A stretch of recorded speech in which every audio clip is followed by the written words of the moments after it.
जब जीवन में कष्ट बढ़ने लगते हैं, जब बार बार बाधाएं आने लगती है, तो समझ लीजिए कि शनिदेव की दृष्टि आप पर है। तो आइए श्रद्धा से सुनते हैं शनिवार व्रत कथा, जिसे सुनने मात्र से जीवन के संकट दूर हो जाएंगे और शनिदेव की कृपा प्राप्त होगी। तो बोलिए प्रेम से शनिदेव भगवान की जय। पौराणिक कथा के अनुसार एक बार स्वर्ग लोक में सबसे बड़ा कौन, इस प्रश्न पर सभी 9 ग्रहों में वाद विवाद हो गया। सभी ग्रह एक दूसरे से कहने लगे कि मैं सबसे बड़ा, मैं सबसे बड़ा, और इस पर विवाद इतना बढ़ गया कि परस्पर भयंकर युद्ध की स्थिति जैसी बन गई। जब कोई हल न निकला तो सभी 9 ग्रहों के देवता देवराज इंद्र के पास जा पहुँचे और कहने लगे कि हे देवराज, अब तो आपको ही निर्णय करना होगा कि हम में से सबसे बड़ा कौन है। देवताओं के इस प्रश्न को सुनकर देवराज इंद्र भी उलझन में पड़ गए। तब देवराज इंद्र बोले कि हे नवग्रहों, आपके प्रश्न ने तो मुझे भी उलझन में डाल दिया है। मैं तो इस प्रश्न का उत्तर देने में असमर्थ हूँ, पर पृथ्वी पर राजा विक्रमादित्य इस प्रश्न का हल जरूर निकाल लेंगे। हम सभी पृथ्वी लोक में उज्जैनी नगरी में राजा विक्रमादित्य के पास चलते हैं। और इस प्रकार देवराज सहित सभी 9 ग्रहों के देवता उज्जैनी नगरी में जा पहुँचे। महल में पहुंचकर जब देवताओं ने उनसे अपना प्रश्न पूछा, तब राजा विक्रमादित्य भी कुछ देर के लिए परेशान हो उठे, क्योंकि सभी देवता गण अपनी अपनी शक्तियों के कारण महान थे। सभी 9 ग्रहों में से किसी भी एक को छोटा या बड़ा कह देने से उनके क्रोध का शिकार होना पड़ सकता था।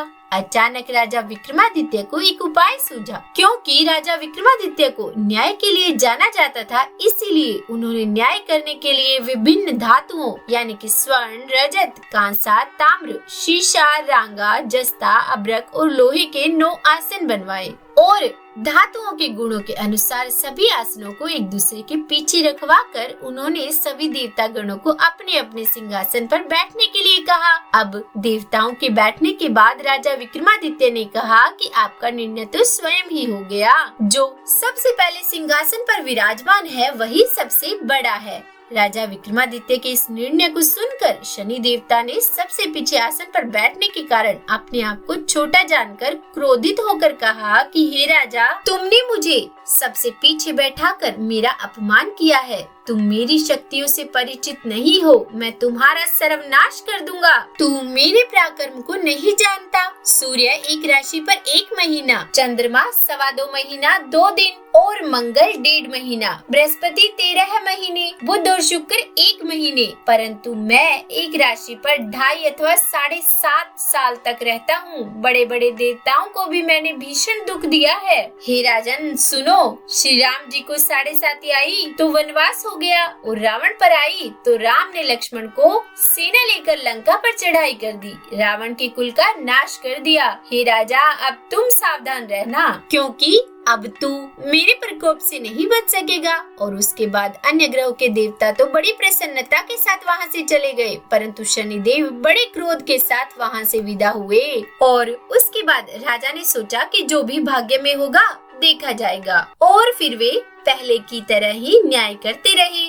उनके राज्य में सभी स्त्री पुरुष बड़े आनंद से अपना जीवन यापन कर रहे थे। इस प्रकार कुछ दिन तो ऐसे ही सुकून से बीत गए, लेकिन उधर शनि देवता अभी तक अपने अपमान को नहीं भूल पाए थे। राजा विक्रमादित्य से बदला लेने के लिए एक दिन शनिदेव ने घोड़े के व्यापारी का रूप धारण किया और बहुत से घोड़ों के साथ उज्जैनी नगरी में जा पहुँचे। राजा विक्रमादित्य ने अपने राज्य में किसी घोड़े के व्यापारी के आने का समाचार सुना तो उन्होंने भी अपने अश्वपाल को कुछ घोड़े खरीदने के लिए भेज दिया। अब क्योंकि राजा को घोड़े पालने का भी शौक था, पर वहाँ घोड़े बहुत कीमती थे। अश्वपाल ने जब वापस लौटकर इस बारे में राजा विक्रमादित्य को बताया तो राजा ने स्वयं आकर एक सुंदर और शक्तिशाली घोड़े को पसंद कर लिया। घोड़े की चाल देखने के लिए राजा उस घोड़े पर सवार हुए तो वह घोड़ा बिजली की गति से दौड़ पड़ा और तेजी से दौड़ता हुआ घोड़ा राजा को दूर एक जंगल में ले गया और फिर वहां राजा को गिराकर जंगल में कहीं गायब हो गया। अब राजा अपने नगर को लौटने के लिए जंगल में ही भटकने लगा, लेकिन उन्हें लौटने का कोई रास्ता ही नहीं मिला। भटकते भटकते जंगल में इस प्रकार राजा को जोर से भूख और प्यास लगने लगी। काफी दूर भटकने के बाद आखिरकार राजा को एक चरवाहा मिला। राजा ने उससे पानी मांगा पानी पीकर राजा ने उस चरवाहे को अपनी अंगूठी दे दी और फिर उससे रास्ता पूछकर वे जंगल से निकलकर पास ही के एक नगर में जा पहुँचे। अब राजा विक्रमादित्य ने एक सेठ की दुकान पर बैठकर कुछ देर तक तो आराम किया। उस सेठ से राजा ने बातचीत की, राजा के बारे में पूछा तो राजा ने बताया कि मैं उज्जैनी नगरी से आया हूँ। राजा के कुछ देर दुकान पर बैठने से अब सेठ जी को बहुत बिक्री हुई। सेठ जी ने राजा को बड़ा भाग्यवान समझा और सोचा कि इन्हीं के कारण आज मेरी दुकान में सबसे ज्यादा बिक्री हुई है। तो उन्होंने खुश होकर राजा को अपने घर भोजन के लिए आमंत्रित कर दिया और उन्हें अपने घर ले गए। सेठ के घर में सोने का एक हार खूंटी पर लटका हुआ था। राजा को उस कमरे में छोड़कर सेठ कुछ देर के लिए बाहर चला गया।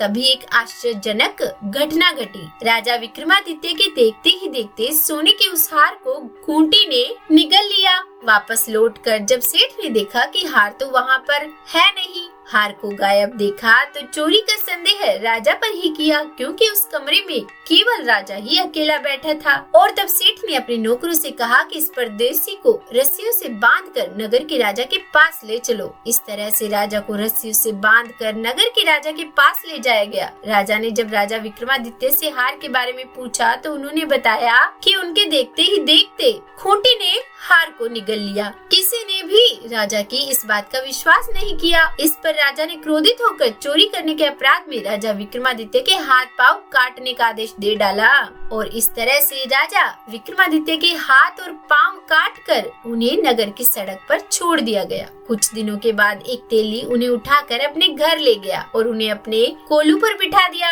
अब राजा आवाज देकर बैलों को हाँकता रहता और इस तरह तेली का बैल चलता रहा। अब राजा को भोजन भी मिलता रहा। शनि के प्रकोप की 7.5 पूरी होने पर वर्षा ऋतु प्रारंभ हुई। अब एक दिन राजा विक्रमादित्य एक रात को मेघ मल्हार गा रहे थे कि तभी नगर के राजा की लड़की राजकुमारी मोहिनी रथ पर सवार होकर उस तेली के घर के पास से गुजरी। जब उसने मेघ मल्हार सुना तो उसे बड़ा अच्छा लगा। दासी को भेजकर गाने वाले को बुला लाने के लिए कहा। अब दासी ने लौटकर राजकुमारी को बताया कि उसके तो हाथ पैर है ही नहीं और उसके बारे में पूरी जानकारी दी। राजकुमारी उसके मेघ मल्हार से बहुत मोहित हुई, इसीलिए उसने सब कुछ जानकर भी अपंग राजा से विवाह करने का निश्चय कर लिया। राजकुमारी ने जब अपने माता पिता से यह बात कही कि वह एक अपंग राजा से विवाह करना चाहती है तो वे ये सुनकर हैरान रह गए। रानी ने मोहिनी राजकुमारी को बहुत समझाया कि बेटी तेरे भाग्य में तो किसी राजा की रानी होना लिखा है, फिर तू उस अपंग से विवाह करके अपने पाँव पर कुल्हाड़ी क्यों मार रही है। लेकिन राजकुमारी ने अपनी जिद नहीं छोड़ी। उसने कहा कि जब पहली बार मैंने मेघ मल्हार सुना था तभी मैंने यह निश्चय कर लिया था कि यह जो गा रहा है वही मेरा पति होगा और अब अगर उनसे मेरी शादी नहीं हुई तो मैं अपने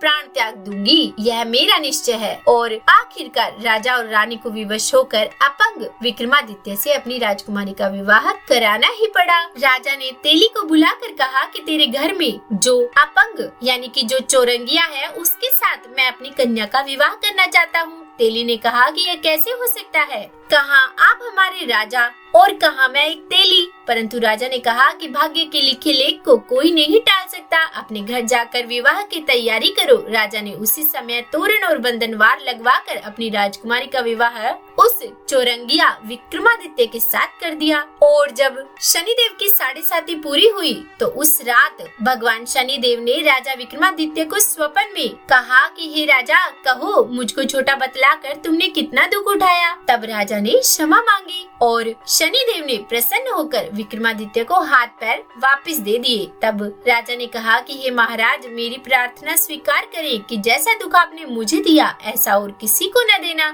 और तब शनिदेव ने कहा कि तुम्हारी यह प्रार्थना स्वीकार है। जो मनुष्य शनिवार व्रत करेगा या फिर उस दिन शनिवार व्रत कथा सुनेगा या कहेगा तो उसको मेरी दशा में कभी किसी प्रकार का दुख नहीं होगा। जो नित्य ही मेरा ध्यान करेगा और चींटियों को आटा डालेगा उसके सभी मनोरथ पूर्ण होंगे। और इतना कहकर शनिदेव अपने धाम को चले गए। और फिर जब सुबह राजकुमारी की आंख खुली तो उसने राजा के हाथ पांव देखे तो उसको बहुत आश्चर्य हुआ। उसको देखकर राजा ने अपना समस्त हाल कहा कि मैं उज्जैन का राजा विक्रमादित्य हूँ। यह बात सुनकर राजकुमारी अत्यंत ही प्रसन्न हुई और फिर राजकुमारी से उसकी सखियों ने पूछा तो उसने अपने पति का समस्त वृत्तांत कह सुनाया। तब सब ने प्रसन्नता प्रकट की और कहा कि ईश्वर ने आपकी मनोकामना पूर्ण कर दी। जब उस सेठ ने यह सुनी तो वह विक्रमादित्य के पास आया और राजा विक्रमादित्य के पैरों में गिरकर क्षमा मांगने लगा कि आप पर मैंने चोरी का झूठा दोष लगाया, अतः आप मुझको जो चाहे दंड दे।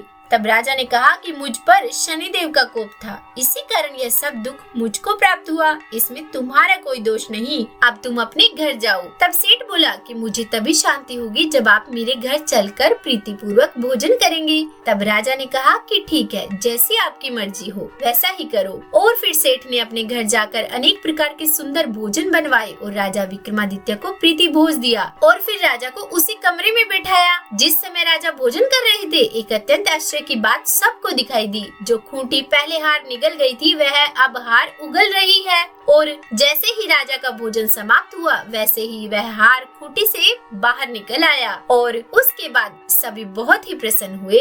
सेठ ने हाथ जोड़कर बहुत सी मोहरे राजा को भेंट की और कहा कि मेरे श्री कंवर नामक एक कन्या है, उसका पानी ग्रहण आप करें। उसके बाद सेठ ने अपनी कन्या का विवाह राजा के साथ कर दिया और बहुत सा दान और दहेज दिया। और इस प्रकार कुछ दिनों तक वहाँ निवास करने के बाद विक्रमादित्य ने शहर के राजा से कहा कि अब मेरी उज्जैन जाने की इच्छा है। और फिर वहाँ के राजा से विदा लेकर राजकुमारी, सेठ की कन्या श्री कंवरी तथा दोनों जगह से प्राप्त अनेक दास दासी, रथ और पालकियों सहित राजा विक्रमादित्य उज्जैन की तरफ चल पड़े। जब शहर के निकट पहुँचे और पुरवासियों ने राजा के आने का संवाद सुना तो समस्त उज्जैन की प्रजा अगवानी के लिए आई। तब बड़ी प्रसन्नता से राजा अपने महल में पधारे। सारे शहर में बड़ा भारी महोत्सव मनाया गया और रात्रि को दीपमाला की गई। दूसरे दिन राजा ने शहर में यह सूचना कराई कि शनिश्चर देवता सब ग्रहों में सर्वोपरि है। मैंने इनको छोटा बतलाया, इसी से मुझको यह दुख प्राप्त हुआ और इस कारण सारे शहर में सदा शनिश्चर की पूजा और कथा होने लगी। राजा और प्रजा अनेक प्रकार के सुख भोगती रही। तो बोलिए शनिदेव भगवान की जय। जो कोई शनिवार व्रत कथा को पढ़ता या सुनता है, शनिदेव की कृपा से उसके सब दुख दूर हो जाते हैं। तो उम्मीद करती हूँ आज की ये कथा आपको पसंद आई होगी। अगर अच्छी लगी हो वीडियो तो लाइक एंड शेयर कीजिएगा और चैनल पर नए हैं, सब्सक्राइब नहीं किया है तो सब्सक्राइब भी कर ही दीजिएगा। और हाँ, कमेंट बॉक्स में जय शनिदेव जरूर लिखिएगा। तो बोलिए जय शनिदेव।